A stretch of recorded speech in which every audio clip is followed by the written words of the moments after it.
Good day, ladies and gentlemen, boys and girls, members of the Chacha Nation, and all music lovers across the globe. My name is Afis Donova, your musical plug, the creator of the Energy Force, and of course, the African Music Amplifier. Welcome to another episode of the Chacha Album Review series on the Chacha Music Review Podcast. Roses are red, rhythm and blues, Afro with beats, hip and hop. You're listening to the Chacha Music Review Podcast with Afis Donova, the musical plug, the creator of the Energy Force African Music Amplifier.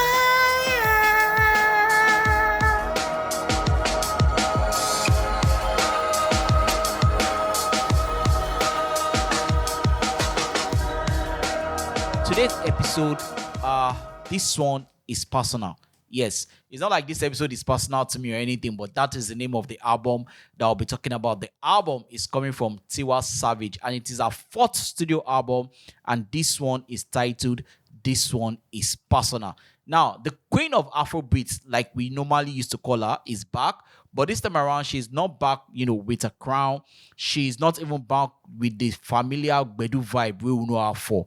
This one is more like a diary, that has been turned into a music, because this is the first time that Tiwa Savage has ever been this, this vulnerable. Let me use that word. This album is an album that talks about, heartbreak, shame, loss, resilience, and it's something you've never heard from Tiwa before. I'm not even going to lie to you. This album was released on the 29th of August 2025. The album comprises of 15 tracks, and the album features Skepta and James Fauntleroy.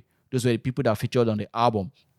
The producers of the album include KMKZ, TSB, Kofo, you have Mystro Sugar, you have Rymez, you have AOD, you have Flexi Joseph, you have Cracker Mallo, you have Emeka EO, you have Zone, you have Gabriel Augustin, you have Gaetan Judd, you have Magicsticks, you have Olasupo, Olushola, you have Rymez, and you have Judd Sage. Those were the people that featured on the album. The first track on the album is titled I'm Done, and this track actually set down or set the tone for what to expect on this album. The track is a stripped down piano laid R&B, and Tiwa Savage poured out her heart, and she talks about betrayal, and exhaustion, and you can hear it in her voice, right?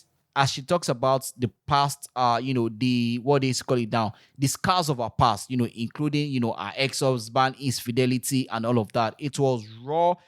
This didn't even feel like a performance. It felt like somebody that was talking to a therapist or somebody that was talking to a reverend father, in the confession booth. Yet, it felt like confession. That is the word, that I'm looking for. Then the next song is titled Angel Dust. And, Tiwa Savage was unapologetic.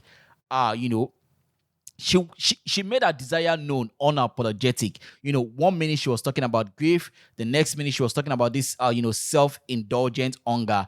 And I'm not gonna lie to you, it's a very good song. And of course, the song that's felt like, or what will I call it, the lead single of this album, which is titled You For Me, that also had a bit of R&B. It had a bit of Afrobeat, just to show that, oh, yes, in as much as this album is full of what they used to call it, is full of, R&B and all of that, there's still a touch of Afrobeat, and she's still the queen of Afrobeat, and she can still do, what they used to call it, Afrobeat. Now, the other song that I like on this album is the song that features, Skepta, which is titled, On The Low.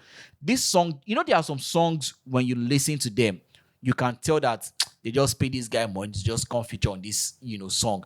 There's really no synergy, there's no energy, there's no connection to the song. But on this song, Skepta was as raw as possible, and the energy he brought onto this song felt like, it was also pouring out his own art, and it was, very, very, emotional, right? Now, I'm not going to lie to you. If there is one song that shook me on this album, it has to be the song 10%. And I'm sure this is the song that everybody that has listened to the album is talking about. And if you've not listened to the album, this is the song that you also talk about, because in this song titled 10%, Tiwa Savage, practically spoke about, a sex tape that, released some couple of years ago and how the whole thing, happened. And I'm not gonna lie to you again, like I said, this album is more of a confession. Tiwa Savage really came, when an artist tell you that this album is a reflection of what I've been through or this is the album. And I understand why this album is titled This One Is Personal, because Tiwa Savage was extremely personal, on this, album. Again, it's been a while that I've enjoyed an album from Tiwa Savage, but this album, titled This One Is Personal, is an album that I enjoyed very, very much.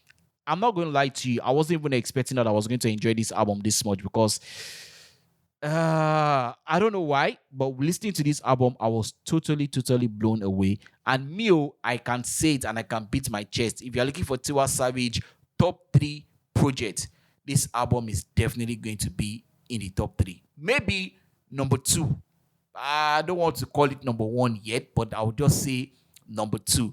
But again, if you are a real fan of R&B and you want to enjoy real R&B music, then you should go and listen to this album. This album is full of, again, like I said from the beginning, love, betrayal, trust, and all of that. Is an album that you listen to, and if you're not an emotional person, if you don't enjoy the album, but if you get that emotion for your body, then this now album will be say you could definitely enjoy it. Tiwa Savage came through on this album. The rating of this album is going to be a 9/10. With that, ladies and gentlemen, boys and girls, members of the Chacha Nation, I have come to the end of this episode of the Chacha Album Review series on the Chacha Music Review Podcast. Like, come your way with another episode. My name will always remain Afis Tonova, your musical plug, the creator of the Energy Force, and of course, the African Music Amplifier.